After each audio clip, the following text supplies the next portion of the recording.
We're a private billing practice in Broadbeach on the Goldie. We've been there since 1979. So my parents started the practice back then.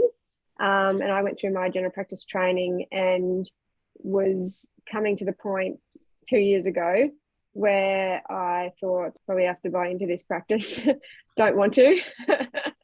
Worst thing that I want to do. I just want to see the patients.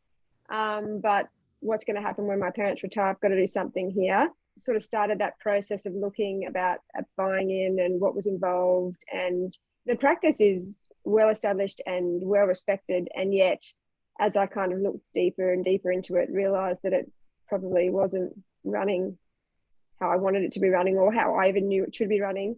And realised the whole process was becoming a mess, just was totally overwhelmed. And I'd got to the point where I just went, no, cannot do this. Said to them, I'm not buying in, walked away. My anxiety was out of control. I was seeing a psychologist every week. And then you turned up. The resistance, probably two things. The first one was just couldn't do it, just overwhelmed, don't know how to manage the business. It's not for me. Just overwhelm and anxiety, not wanting to do it at all. And then I guess realizing that, I did kind of want to do it and should do it, or maybe I don't know.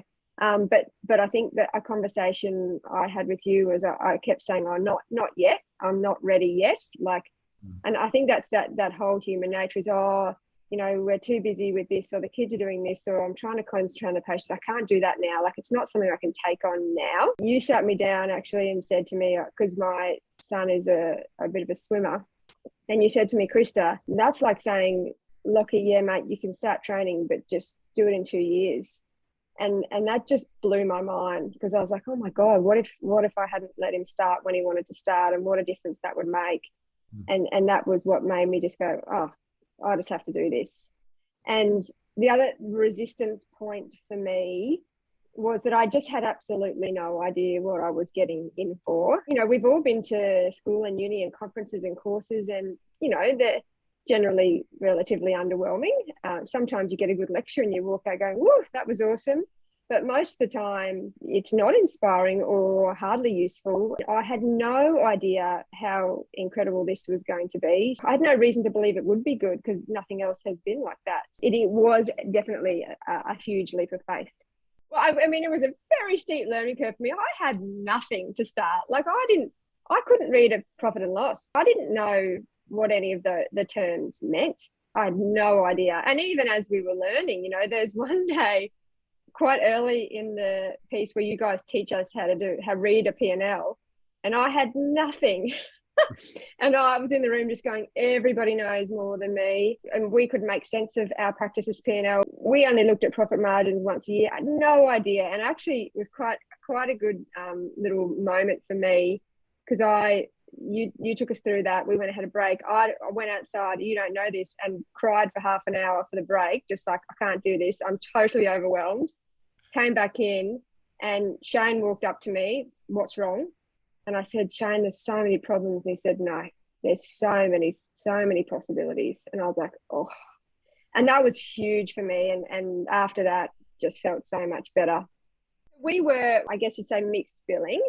We were doing a lot of discounting and then some bulk billing. And one of the first things that we went through with you guys is to said, right, get rid of the bulk billing and the discounting. We were terrified, but we decided that we were going to go back and do it. And we just started having the discussion with every patient that was set up as a permanent discounter or bulk biller. It was really interesting. The discounted patients were almost all mortified that they were being discounted. They had no idea. And they were very upset that we were discounting them. So that was fairly easy sell. And the bulk billers, we just had that discussion with them about value, that if we bill, then we place more importance on the consult, they place more importance on the consult, and then the overall health is higher. And they understood that. There were a few left over that absolutely could not pay for it, and we have a few left over that we don't bill. No one new gets bulk billed, but there are a few leftovers. And there are a few rules in medicine, so you bulk bill other doctors, things like that. They've remained. So we're practicing ethically, what happened was nobody cared, and the level lifted. The level of healthcare just went through the roof. People's health went through the roof. And then the other thing that happened was whenever we lift our prices, nobody notices. I promised the staff that if 5 people noticed last time we lifted our prices from $92 to $98, I would do a nudie run. I was that confident, and there was no nudie run because nobody noticed. So in terms of what I've overcome, yes, I now know how to read a P&L, and I'm all over our figures. You can ask me anything, whereas before I didn't even know what you were asking me. Yeah. I bought into a business. I've managed, we've sort of, we had a big clean out in terms of hurdles, in terms of staff. So the guys that weren't on board with our dreams and our vision are gone. And we've got a team now that is just powering and you know, coming to us with ideas and solutions, and just amazing. Other hurdles, well, we learned how to move practice into a brand new shiny practice. We now know how to get new doctors, and we will, by the end of this year, have doubled our doctors. We know how to employ staff now. It's just such a love, instead of it being like, it was just terrifying, like, oh, someone's going to leave and what are we going to do, to this kind of beautiful process. We know exactly what we're doing, and we're just confident as when we come to that problem. In the first year, 2.5 times my financial position. I now know how to run a business. I'm totally calm. Our business is calm and in control. Everybody is happy and satisfied. Everybody's happy about being there.